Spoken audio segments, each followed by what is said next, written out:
Hello, history fans, and welcome to Interpretations of the American Revolution. I'm wearing this History Day hat so that I'll look smart, and I got some books behind me.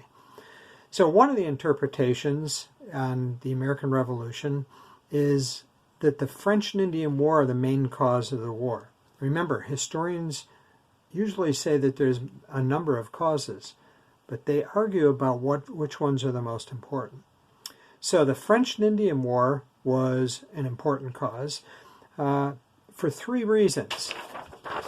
Number one, first reason is it removed the French threat.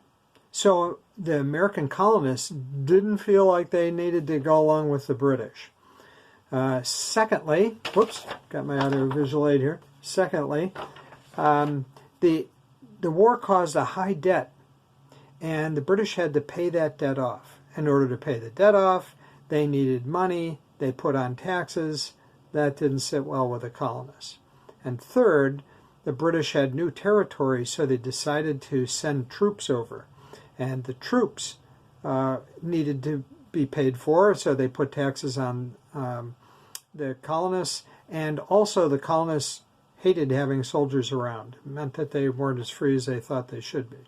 So you got three things. The colonists are upset by the taxes, they're upset by the troops being in the country, and they don't feel like they need to obey because there's no other threat. So thank you for watching. Now let's turn to another interpretation. Okay, another view is that it doesn't have anything to do with the French and Indian War. French and Indian War, just as an example, is that they didn't use the money. They never really raised much money to pay off the debt. The taxes were very small. They were actually used for to pay the troops, not to pay the debt. And the British repealed them. So if it's French and Indian War, I'm not really sure that that's really all that important.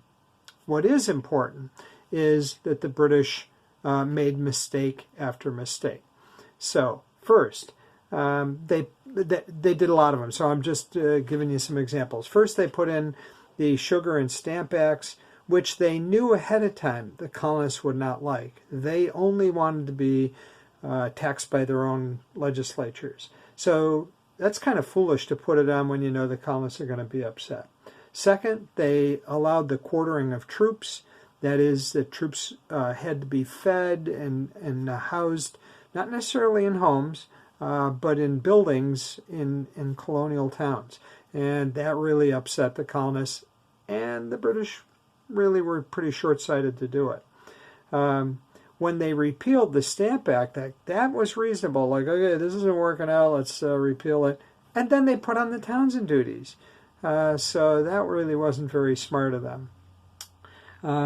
When they passed the Tea Act, that was particularly short-sighted. So they're helping out a company in Britain, which actually was quite inefficient and corrupt, and that they had to figure that was going to cause lots of problems in the colonies, especially by merchants who formerly were selling the sugar. So now they were unemployed.